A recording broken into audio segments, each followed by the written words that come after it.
Welcome to ટ્રાન્ઝન classes. તો friends, આશા રાખું છું તમે બધા મજામાં છો, મસ્ત છો. તો જીએસસીસીએલની અંદર જુનિયર એન્જિનિયર અને PA1 એટલે કે પ્લાન્ટ એટેન્ડન્ટ ગ્રેડ 1ની ભરતી બહાર પડી ગઈ છે.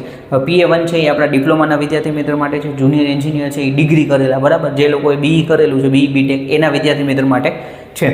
હવે ઘણા બધા વિદ્યાર્થી મિત્રોના જ્યારથી વેકન્સી બહાર પડેલી છે ત્યારથી પ્રશ્ન આવતા હતા કે સર કોર્સ લોન્ચ કરો, કોર્સ વિશે માહિતી આપો, બરાબર. તો આ વિડીયોની અંદર એના વિશે આપણે કોર્સ વિશે સંપૂર્ણ ચર્ચા કરવાની છે, બરાબર. હવે આપણી જે એક્ઝામ છે એ Tier 1 અને Tier 2 બે સેક્શનમાં લેવાની છે, બરાબર. હવે Tier 1ની અંદર તમે જુઓ 100 માર્કનું આપણું પેપર છે, બરાબર.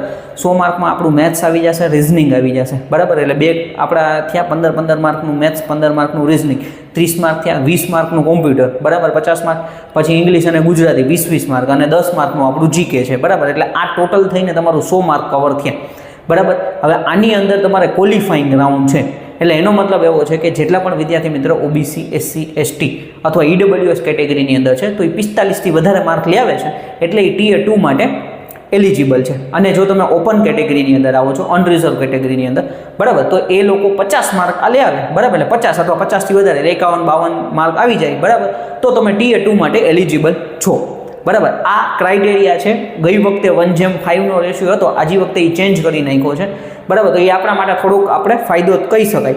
હવે ખાસ બીજા નંબરની મહત્વની વસ્તુ કે ભાઈ આપણે Tier 1 અને Tier 2ની એક્ઝામની પ્રિપરેશન સાથે જ કરવી પડશે. એવું નથી કે પહેલાં Tier 1 ક્વોલિફાય કરી નાખી તે પછી Tier 2 માટે 2-3 મહિના બીજા મળશે. જેવું Tier 1નું આપણું પેપર લેવાઈ જશે એટલે એના 1 થી 1.5 મહિનાની અંદર જ, મેક્સ ટુ મેક્સ 2 મહિનાની અંદર જ તમારી Tier 2ની એક્ઝામ આવી જશે, બરાબર. એટલે આપણી પાસે વધીને 4 મહિના છે, બરાબર. 4 મહિનાથી વધારે સમય મળવાનો નથી. તમે Tier 1ની એક્ઝામની ગઈ વખતે જ્યારે DGVCL વાળાએ Tier 1 લીધી હતી 70-75 દિવસ, મેક્સ ટુ મેક્સ 80 દિવસ ગણતરી કરી લો, બરાબર. એટલા દિવસની અંદર એક્ઝામ લઈ લીધી હતી. ફોર્મ ભરાવાના પૂરા થયા, એના 75 કે 80મા દિવસે એક્ઝામ હતી, બરાબર. તો સેમ આજી વખતે પણ GSCCLમાં પણ એવી જ રીતના ને આગળની હજી ઘણી બધી એક્ઝામો એની પેન્ડિંગ છે, બરાબર.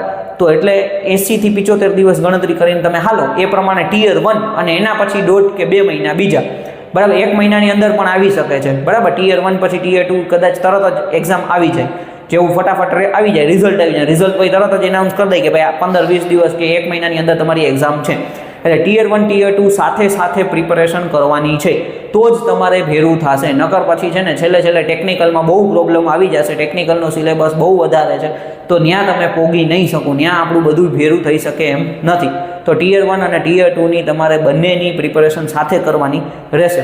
હવે આપણે જે કોર્સ લોન્ચ કરેલો છે, બરાબર, ડિસ્ક્રિપ્શનમાં તમને એપ્લિકેશન, આપણા સર એન્જિનિયરિંગ ક્લાસીસની એપ્લિકેશન આપેલી છે, બરાબર. ત્યાંથી તમારે ડાઉનલોડ કરવાની છે, ત્યાંથી તમારું શું કરવાનું છે, રજિસ્ટ્રેશન કરવાનું છે, બરાબર. અને તમારે જો કોર્સ પરચેસ કરવો હોય, જો તમે PA1નો કોર્સ પરચેસ કરવા માંગો છો તો PA1, બરાબર, GSCCL PA1 પહેલા નંબરનો કોર્સ હશે એ તમે પરચેસ કરી શકો છો. પ્રાઇસ અત્યારે એની 5000 રાખેલી છે, બરાબર. પ્રાઇસ અત્યારે આપણે આની 5000 રૂપિયા રાખેલી છે 1 વર્ષ માટે, બરાબર. 1 યર વેલિડિટી રહેશે, ઓકે, 1 યરની વેલિડિટી રહેશે, ડન. એટલે 5000 રૂપિયા રાખેલી છે, 1 વર્ષની વેલિડિટી રહેશે. એટલે 1 વર્ષ સુધી તમારે કોર્સ, એટલે આજે તમે લ્યો તો આવનારા 365 દિવસ, આવનારા 1 વર્ષ પછી તમારું વેલિડેશન, મતલબ કે જે કોર્સ છે એ પૂરો થશે, ત્યાર પછી તમે વિડીયો નહીં જોઈ શકો. 1 વર્ષની વેલિડિટી રાખેલી છે. અને JEE માટે તમે જુઓ તો કે JEE માટે સેમ એઝ ઇટ ઇઝ 7000 રૂપિયા છે. 7000 રૂપિયા તમારે છે, બરાબર. 1 વર્ષ માટેના 7000 રૂપિયા તમારે JEE માટેનો કોર્સ છે, કારણ કે એની અંદર સિગ્નલ સિસ્ટમ છે, ત્યાર પછી ઇલેક્ટ્રોમેગ્નેટિક ફિલ્ડ થિયરી છે, એન્જિનિયરિંગ મેથેમેટિક્સ છે, એ બધા સબ્જેક્ટ વધારાના એડ થાય છે. તો ટોટલ તમે આપણું JEE માટે 7000 રૂપિયા પ્રાઇસ છે, પછી PA1 માટે 5000 રૂપિયા પ્રાઇસ છે. ઘણા બધા વિદ્યાર્થી મિત્રોનો પ્રશ્ન હતો કે 3 કે 4 મહિનામાં એક્ઝામ આવી જશે તો તમે 3-6 મહિનાનો કોર્સ લોન્ચ કરો, બરાબર. પણ 6 મહિનાનો કોર્સ રાખવાની જરૂર નથી, કારણ કે 1 વર્ષનું વેલિડેશન છે. આ એકદમ નોમિનલ ફીસ છે, બરાબર. તો આની અંદર તમે 1 વર્ષની અંદર તમે કન્ટિન્યુ, માનો કે કદાચ પરીક્ષા આગળ પાછળ થોડીક થાય તો તમારે પ્રોબ્લેમ ના આવે. માનો કે હું 3 મહિના કે 4 મહિનાનો કોર્સ લોન્ચ કરું અને તે પછી માનો કે હજી પરીક્ષા 1-8 મહિનો લંબાવાઈ જાય કોઈ કારણસર, તો પછી ત્યારે તમારે પછી કોર્સમાં એડ કરવું અઘરું થઈ જાય, બરાબર. કારણ કે 4 મહિનામાં તમારો કોર્સ તો પૂરો થઈ જશે, પછી 1 મહિનો એક્સટેન્ડ કરવું ને આન તેન બહુ અઘરું થાય. એટલે એના માટે અત્યારથી જ આપણે 1 વર્ષનું વિચારીને જ આપ્યું છે, બરાબર. તમે નોકરીએ લાગી જાઓ પછી તો તમારે કાંઈ ચિંતા જ નથી, ઓકે. એટલે 1 વર્ષની જ વેલિડિટીવાળો કોર્સ રહેશે, બરાબર. PA1 માટે 5000 છે, JEE માટે તમારે 7000 છે. એપ્લિકેશનમાંથી જ તમારે ડાયરેક્ટ પરચેસ કરી લેવાનો થશે, બરાબર. હવે શું એની અંદર આવતું જશે એ આપણે જોતા જઈએ. અત્યારે તમે જુઓ, આપણે જે એપ્લિકેશનની અંદર મેન આપણે ટિયર 2 ને વધારે ફોકસ કરીએ છીએ, એટલે ટેકનિકલનું, ઇલેક્ટ્રિકલ આખું 100 માર્કનું તમારું કવર થઈ જશે, બરાબર. જે ટિયર 2 માટે, કારણ કે આપણે ટેકનિકલના ક્લાસીસ કરાવીએ છીએ, એટલે વધારે આપણે ટેકનિકલ ઉપર જ ફોકસ કરતા હોઈએ છીએ. એટલે ટેકનિકલ ઇલેક્ટ્રિકલ જે છે આપણું, ઇલેક્ટ્રિકલ એન્જિનિયરિંગ, એ PA1 હોય કે જુનિયર એન્જિનિયર હોય, બધા જ સબ્જેક્ટ બધોય પ્રોપર એની અંદર કવર થઈ જશે, બરાબર. વિડીયો લેક્ચર્સ તમે જેવો તમે ફી કમ્પ્લીટ કરશો એટલે ઓન ધ સ્પોટ તમારા બધા જ વિડીયો લેક્ચર્સ જે છે એ ઓપન થઈ જશે. તમે ત્યાંથી જોઈ વિડીયો જોવાના ચાલુ કરવાના છે, નોટ્સ બનાવતું જવાનું છે. ક્લિયર? આટલું તમારે ખાસ ધ્યાન દેવાનું છે, બરાબર. એટલે કે ટેકનિકલ તમારું ઇલેક્ટ્રિકલ આવી જશે, બરાબર. ટિયર 1 માટે રિઝનિંગ અને મેથ્સ આ બંને આવી જશે, બરાબર. રિઝનિંગ ને મેથ્સના મારા પોતાના લેક્ચર્સ છે, મેં પોતે રેકોર્ડ કરેલા છે, બરાબર. તો એ બધાય એની અંદર ઓલરેડી અવેલેબલ જ છે, બરાબર.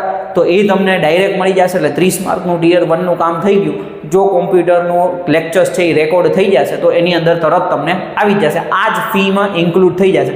અત્યારે કોમ્પ્યુટર માટે હું ફિક્સ કહેતો નથી, કારણ કે ગુજરાતી અને ઇંગ્લિશમાં તો શું છે, એ વાંચવાનું છે, ગ્રામર ને એ બધું જ છે, બરાબર. જીકે તો શું છે, જીકે સેક્શનમાં તો ભાઈ દરિયો છે આખું બધું, બરાબર. એટલે જીકેમાં તો ભાઈ તમારે વાંચવા કરંટ અફેર્સ ને એવું બધું 10 માર્કમાં તો કરંટ અફેર્સ ને બંધારણ ને સંસ્કૃતિ ને કેટલું બધું આપી દીધું છે, બરાબર.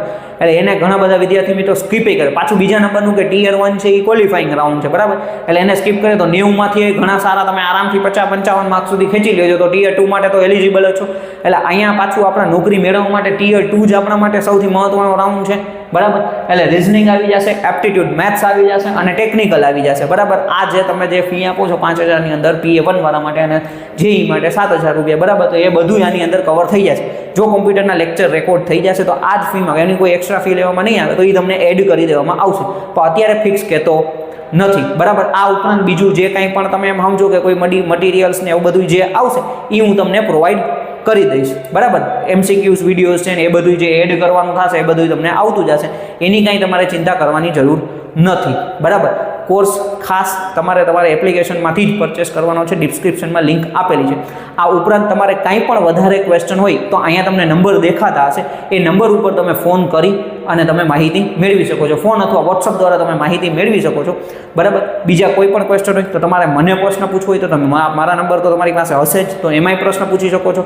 હું જ આ બધું હેન્ડલ કરું છું, બરાબર. એટલે કાંઈ ચિંતા કરવા જેવી જરૂર નથી. કવર તમારું બધું વ્યવસ્થિત રીતે થઈ જશે. અને આની પહેલાંય ઘણા બધા વિદ્યાર્થી મિત્રોએ આપણા કોર્સ લીધેલા છે અને અત્યારે જુનિયર એન્જિનિયર એ ઉપરાંત PA1માં જોબ લાગેલા છે, બરાબર. એટલે જે નંબર આપેલા છે એમાં પણ ફોન કરી અથવા તમે મેસેજ કરી અને તમે પ્રશ્ન પૂછી શકો છો, અથવા તમે મને પણ મેસેજ કરીને તમારે જે કાંઈ પણ મનમાં પ્રશ્ન હોય એ તમે ડાઉટ છે એ તમારા પૂછી શકો છો, ઓકે. બાકી કાંઈ પણ ક્વેશ્ચન હોય કમેન્ટ કરી શકો છો, તો પર્સનલમાં મેસેજ કરશો. Thank you friends.